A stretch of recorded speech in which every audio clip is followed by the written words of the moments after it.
Welcome welcome welcome. एक बार फिर से आप लोगों का स्वागत है आपके अपने शो डायन and English words gimmick episode 53 में।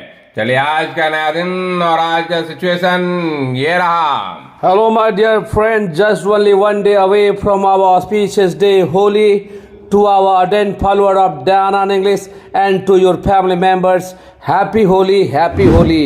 Amidst unending happiness, with more elevated mood, celebrate Holi, being with mind cool. Even today's plot is related with Holi. Unendurable, tedious situation becomes sometimes due to Vav is unable to leap off the pace at anyone, albeit prodigality during Holi a lot, even then rustic thought people rip each other's shirts. चलिए आज का ये situation entirely different और होली में जो generally जो घटित होता है जो होता है उसी से रिलेटेड, क्योंकि जैसे आप जानते हैं कि ये होली से ठीक एक दिन पहले मैंने संध्या पे आपको मैं ये शो करने जा रहा हूँ, इसलिए उससे रिलेटेड मैं इसमें वर्ड यूज किया हूँ। जो भी वर्ड यूज किए, चलिए इसका शुरुआत करते एक्सप्लेनेशन विथ एग्जांपल। और आज का पहला वर्ड ये रहा, That is unendurable. Unendurable ये एडजेक्टिव है और देखिए पेट कटा हुआ ए, दैट इज और उसके पहले देखिए नीचे लकीर है, इसका मतलब इसको सॉफ्टली बोलना होगा। और डी के ऊपर लकीर है, इसका मतलब डी को जोर से बोलना होगा, स्ट्रेस देके बोलना होगा। और यू मिस होता है, ऊ मिस छोटा करके बोलना होगा। ई जब उल्टा लिखा हुआ रहता है दैट इज तो देखिए unendurable. This is adjective, इसका मतलब होता है painful, unpleasant situation या painful experiences. जब आप कोई ऐसा पेनफुल सिचुएशन या मैंने जो अप्रिय घटना ये सब जो आप एक्सपीरियंस करते हैं, जो दर्द महसूस करते हैं, उसी को हम बोलते हैं अनइंड्यूरेबल। जैसे पहला एग्जांपल देखिए, Chandrashekhar Azad, Bhagat Singh and Khudiram Bose faced even unendurable brutality of Britishers very easily। जैसे आप जानते हैं चंद्रशेखर आजाद जी, भगत सिंह और खुदीराम बोस जी, जो इंडिपेंडेंस में बहुत बड़ा योगदान है उनका, वो बहुत कष्ट सहे हैं ये भारत की आज़ादी देने के लिए। उनका जो ये जो अपमानित करता था, ये खास करके ब्रिटिशर्स, उन सबको भी वो सहे हैं बहुत ही। इसलिए मैं बोला कि Chandrashekhar Azad, Bhagat Singh and Khudiram Bose face even unendurable brutality of britishers very easily. And second example of this adjective, unendurable pain he experienced in cancer. जैसे आप जानते हैं कि कैंसर जो होता है एक ऐसा बीमारी जिसमें असहनीय दर्द होता है, जिसमें दर्द आप बर्दाश्त नहीं कर पाते हैं। इसलिए मैं बोला कि जब उनको कैंसर हुआ तो बहुत ही ज्यादा पेन उस सहे, इसलिए मैं बोला unendurable pain he experience in cancer. And third example is Pragya Singh Thakur was released from jail due to unendurable pain of cancer. जैसे आप जानते हैं कि प्रज्ञा सिंह ठाकुर जो कि भगवान के भक्ति में लीन रहती थी, लेकिन उनको कैसे उसमें ट्रैप किया गया, फंसाया गया मालेगांव ब्लास्ट में, और जब उनको जेल में दिया गया, जब उनको कैंसर बहुत ज़्यादा हो गया, असहनीय हो गया, तब जाकर के फाइनली जाकर उनको छोड़ा गया उसके आधार पर। तो इसलिए मैं बोला कि Pragya Singh Thakur was released from jail due to unendurable pain of cancer. And second word of this show, that is tedious. Tedious T के ऊपर लकीर है, इसका मतलब टी पे जोर देना होगा। आई के आगे दो बिंदी है, इसका मतलब दीर्घी मीन्स लंबा करके बोलना होगा। और एक आई फिर है तो हर्षी है तो मीन्स ई को छोटा करके बोलना होगा। और ई जब उल्टा लिखा हुआ रहता है दैट इज तो क्या पढ़ेंगे tedious. Tedious tedious this is adjective, इसका मतलब होता है बोरिंग, अनइंटरेस्टिंग या टायरिंग, उबाऊ। जिसको उबाऊ बोलते हैं, जो इसमें आपको इंटरेस्ट नहीं लगता है, बहुत बोर हो जाते हैं, उसी को हम बोलते हैं टीडियस। जैसे पहला एग्जांपल देखिए, a tedious hour we spent in traffic jam. जैसे आप जानते हैं कि आप जा रहे हैं कहीं पे, गाड़ी से ही जा रहे हो, तो मान लीजिए कहीं आप ट्रैफिक में ऐसा ट्रैफिक जाम है जहां आपको घंटों या आधा घंटा तक आपको रुकना पड़ता है, बहुत ही बोरिंग फील होता है, उबाऊ जैसा लगता है, वो आप लगता है कि ये हम कहाँ आकर के फंस गए। इसीलिए मैं सटीक एग्जाम्पल लगा, a tedious hour we spent in traffic jam. And second example is By getting hold of Danan English, you can free from tedious style of teaching. मेरा ये कहना है कि जब डायनन इंग्लिश आपके पास आ गया है, यदि आप डायनन इंग्लिश को पा गए हैं, गेट होल्ड माने फाइंड करना, यदि डायनन इंग्लिश आपके पास आ गया है, यदि उसको प्राप्त कर लिए हैं, तो अभी जो उबाऊ तरीका से जो पढ़ाई होता था, क्योंकि मुझे सुनने में आता था खास करके यहाँ पटना में, जबकि इससे पहले इंग्लिश हम लोग का केवल 45 डेज का कोर्स है, लेकिन इससे पहले इंग्लिश केवल ग्रामर का पोर्शन 6 मंथ में होता था। न आदमी कोई ढंग से लिख पाता था, न बोल पाता था, इवन एग्जामिनेशन भी उतना अच्छा से नहीं कर पाता था। लेकिन इसलिए मैं बोला कि जब डायनन इंग्लिश यहाँ आ गया है, उनका तरीका पूरा यूनिक है, एनर्जेटिकली पढ़ाते हैं, काफी इंटरेस्टिंग है, और इसी के आधार पे तो हम लोग 5 दिन 10 दिन में बहुत अच्छा वक्ता यहाँ से निकल पाता है। इसलिए मैं बोला by getting hold of Dainan English you can free from tedious style of teaching. And third example of this adjective, a tedious speech of opposition of India, really most of the people don't like. जैसे आप जानते हैं कि विरोधी दल का केवल यही काम रह गया, केवल राप लगाते हैं कि ये गवर्नमेंट कुछ नहीं करता, ये करता, वो करता है, हमेशा निगेटिव ही। तो लेकिन जबकि जनता उल्टा है कि जनता उनको सुनने के लिए तैयार नहीं है, ऐसा भाषण सुनने के लिए बिल्कुल तैयार नहीं है, उनका शब्द भी सुनने के लिए तैयार नहीं है। तो इसलिए मैं दिया a tedious speech of opposition of India, really most of the people don't like. और आज का थर्ड वर्ड ये रहा, That is due to इसका मतलब होता है because of या owing to। मैंने के कारण जिसको बोलते हैं ड्यू टू। जैसे पहला एग्जांपल देखिए, due to hard work of Narendra Modi ji BJP could win the Lok Sabha election of 2014। जैसे कौन नहीं जानता है कि नरेंद्र मोदी जी का जो 2014 का जो लहर था, वैसे लहर तो आज भी है, लेकिन उस समय तो सुनामी था। तो ऐसा उनका ये सर्वव्यापी उनका जो लहर था, उसको देख करके अकेले नरेंद्र मोदी जी के दम पे बीजेपी फुल मेजोरिटी में आफ्टर लॉन्ग हाइटस, बहुत दिनों के बाद कोई भी पार्टी फुल मेजोरिटी के साथ आया था, ड्यू टू उनके कारण, नरेंद्र मोदी के हार्डवर्क के कारण। And second example is due to the honesty of Shri Bhagya Narayan ji we are doing very well. जैसे यहाँ देखिए भाग्य नारायण जी जो कि हम लोग के पिताजी है, मेरे फादर है, मैं उनके बोला कि उनके ईमानदारी के कारण ही, उनके कठिन परिश्रम के कारण ही, कितना भी विपरीत स्थिति रहा लेकिन ऑनेस्टी को नहीं त्यागे, उसके आधार पे ही हम लोग जो कुछ भी आज कर रहे हैं, अच्छा कर रहे हैं, बहुत ही अच्छा कर रहे हैं। उन्हीं का मेहनत का फल है और इनका ईमानदारी का फल है। यही मैं देने की कोशिश किया, एग्जाम्पल दिया। And next word of this show that is verb is, verb is देखिए वी के ऊपर लकीर है, इसका मतलब वो, और 3 जैसा जो है वो हो गया आ, उससे चिपक के जो लकीर है उसको बोलते हैं र। और देखिए बी आई बी और आई डी और डी और 3 जैसा साथ में जब आता है तो जॉ होता है। तो क्या पढ़ेंगे, verb is, verb is, verb is. This is non uncountable, इसका मतलब होता है कॉम्प्लिकेटेड लैंग्वेज या a lot of unnecessary words, मतलब बोलते समय बहुत सारा अन्यथा मींस जो वर्ड नहीं होना चाहिए वो भी यूज करते हैं। यानी कि मैंने जितना जरूरत है उससे भी ज्यादा आप देते हैं। अब मान लो सिचुएशन ऐसा नहीं है तो भी उससे ज्यादा देते हैं, बहुत ही कम्प्लेक्स वर्ड सब देते हैं, उसी को हम बोलेंगे वर्ब इज। जैसे पहला एग्जांपल देखिए, verb is must be clear, मैंने आपका लैंग्वेज जो है बहुत ही अच्छा होना चाहिए, उसी से आपको जाना जाता है, पहचाना जाता है। क्योंकि आप कहीं पे भी जाते हैं, जब डिबेट पे भी जाते हैं, मान लीजिए आपका प्रोफेशन कुछ भी हो, लेकिन आपका जो लैंग्वेज है उसी के आधार पे आदमी आपको नोटिस करता है। इसलिए मैं बोला कि verb is must be super, मैंने आपका जो बोलचाल, जो भाषा जो अच्छा होना चाहिए। And second example is Shashi Tharoor ji, verb is can't come in your understanding easily. Shashi Tharoor's verb is can't come in your understanding easily. जैसे आप जानते हैं शशि थरूर जी को, जो कि कांग्रेस के एमपी है, केरला से है, हाईली इंटेलेक्चुअल है, बहुत ही, और खास करके इंग्लिश का ऐसा ऐसा वर्ड कॉमन डिस्कशन में भी बात करते हैं, जनरल स्पीकिंग में भी बात करते हैं कि आपके समझ के परे हो जाता है while he is serving as a MP. लेकिन तो इसलिए मैं बोला कि शशि थरूर जी का जो भाषा है उसमें इतना कमांड है, इतना कॉम्प्लिकेटेड है कि आपके जल्दी समझ में नहीं आएगा। And third example is by your simple verb is you can influence the people, मैंने आपका जो ये शब्द जो लैंग्वेज है उसी से आप आदमी को प्रभावित कर सकते हैं, आपके बोली से ही आदमी को प्रभावित कर सकते हैं। तो इस पे आप काम कीजिए।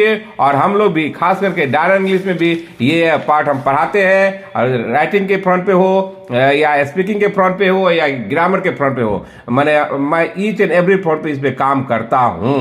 चलिए आज का पांचवा वर्ड ये रहा, दैट इज लिप या जंप ऑफ द पेज।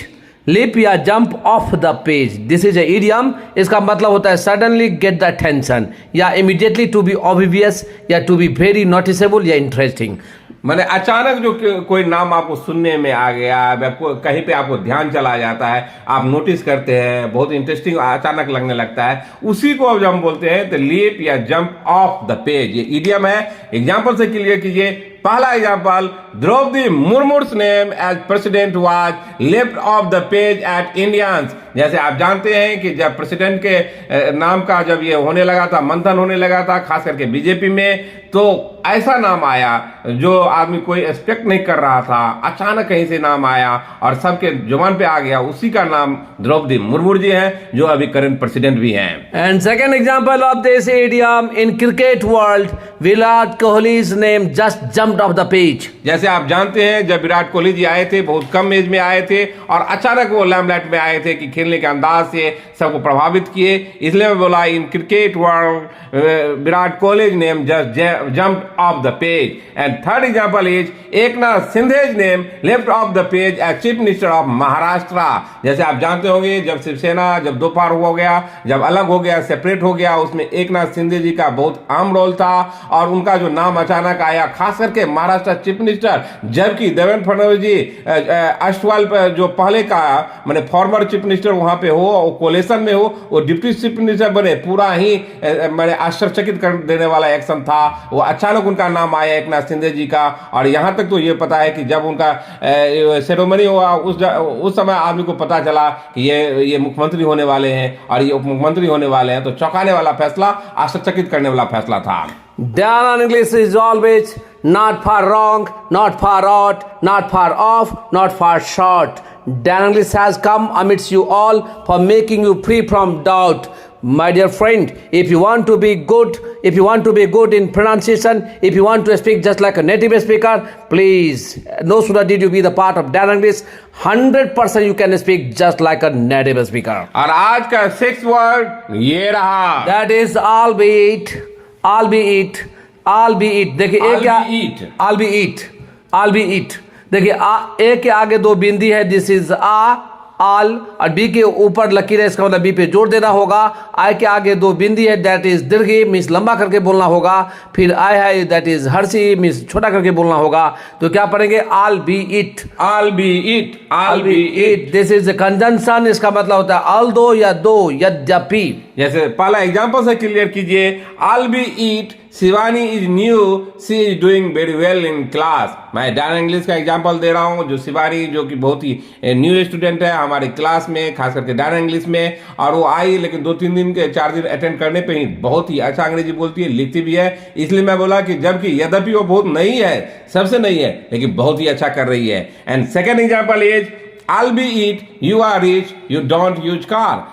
यद्यपि आप बहुत धनिक है तो अभी आप कार यूज नहीं कर रहे हैं, क्योंकि जनरली आदमी जो धनी होता है बहुत ही ऐसा आराम की जिंदगी बिताता है, लेकिन वो धनी है लेकिन तो अभी वो कार यूज नहीं कर रहे हैं। And third example of this conjunction, albeit BJP has thumping majority in centre, regional party got its share in power. जैसे आप जानते हैं कि अभी का जो बीजेपी है उनका बहुत ही थम्पिंग मेजॉरिटी, माने मेजॉरिटी जितना उससे भी बहुत ज्यादा सीट उनको आया, लेकिन तो भी वो रीजनल पार्टी जो क्षेत्रीय पार्टी होता है उनको अनदेखा नहीं किए। उनका जो शेयर था परस्पर उनको सीट शेयरिंग दिए, और उनका जो प्रतिनिधित्व भी जो था मंत्रिमंडल में भी दिए। इसलिए मैं बोला कि यद्यपि बीजेपी बहुत ही थम्पी मेजॉरिटी से जीते, लेकिन तो भी उनको नजरअंदाज नहीं किए, उसको हम बोलेंगे आल बी इट। और आज का 7th वर्ड ये रहा, दैट इज prodigality, prodigality। देखिए पी के नीचे लकीर है, इसका मतलब पी पे सॉफ्ट होना होगा। ए के आगे दो बिंदी है, दैट इज आ, डी आई डी, जी के ऊपर लकीर है, इसका मतलब जी पे जोर देना होगा। और ए ई जब साथ में आता है, दैट इज ए। तो क्या पढ़ेंगे, prodigality, prodigality। This is a non spending a lot of money या abundance spending, माने बहुत ज्यादा पैसा खर्च करना, उसी को हम बोलेंगे। ये जो आदत होता है जो खर्च करने का, ज्यादा से ज्यादा पैसा खर्च करने का, उसी को रिप्लेस कीजिए बहुत ही अच्छे वर्ड prodigality। एंड पहला एग्जांपल देखिए, prodigality of Mukesh Ambani particularly in the name of birthday of Nita Ambani is known to all. जैसे आप जानते हैं कि मुकेश अंबानी जी की धर्मपत्नी नीता अंबानी जी का जब बर्थडे होता है तो मुकेश अंबानी जी उसमें बहुत ही पैसा खर्च करते हैं और बहुत महंगा से महंगा गिफ्ट माने अनइमेजिनेबल गिफ्ट सब देते हैं, माने 10,000 20,000 करोड़ इस सब का गिफ्ट देते हैं। इसलिए मैं बोला कि prodigality of Mukesh Ambani particularly in the name of birthday of Nita Ambani is known to all. And second example is even buying a luxurious car is also prodigality. मैंने ये बोला कि आप यदि लग्जरियस कार खरीदते हैं, महंगा कार खरीदते हैं, वो भी पैसा खर्च करना ही हुआ, बहुत ज्यादा खर्च करना, अनाप शनाप पैसा खर्च करना हुआ, उस कैटेगरी में ये हुआ। And third example is India is full of peculiarity. Someone has the habit of prodigality and someone struggles even for food. जैसे आप जानते हैं कि इंडिया सभी तरह के आदमी से भरा पड़ा है, कोई बहुत धनी है, बहुत पैसा लुटा रहा है, और कोई आदमी खाने के लिए भी तरस रहा है। इसी को मैं बताना चाहा, एग्जाम्पल से बताना चाहा कि India is full of peculiarity, someone has a habit of prodigality and someone struggles even for food. और आज का 8 वर्ड ये रहा, That is rustic.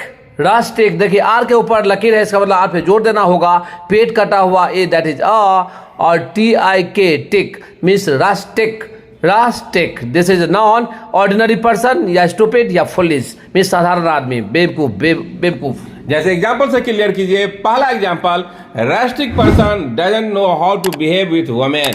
जो आपका जो स्टूपिड पर्सन है, फुलिश आदमी, जो बेवकूफ आदमी होगा, जिसको सेंस नहीं है, तो वो कैसे औरत से कैसे व्यवहार किया जाए, नहीं किया जाए, कैसे बात करना जाए, तो वो उसको समझ में नहीं आता। यही मैं बोला कि rustic person doesn't know how to behave with women. And second example is Laluji used to be very famous for his rustic behaviour. जैसे आप जानते हैं कि लालू जी का अंदाज कुछ अलग है, अपना अलग अंदाज, जो किसी भी बड़े बड़े कामों को भी बहुत हल्के में ले लेते हैं, मजाक में ले लेते थे। इसलिए मैं बोला कि Lalu ji used to be very famous for his rustic behaviour. And third example of this non-talented actor, Paresh Rawal played a rustic role in many movies. जैसे आप जानते हैं परेश रावल जी को, जो कि कैरेक्टर वाला करते हैं अभी भी बॉलीवुड में, और वो बहुत ही ऐसा आदमी का, जो बेवकूफ आदमी, ऑर्डिनरी साधारण आदमी सबका, क्योंकि कैरेक्टर रोल ही करते हैं, तो बहुत ऐसा रोल निभाए हैं आज तक की फिल्मी दुनिया में। ये मैं बताना चाहा एग्जाम्पल से।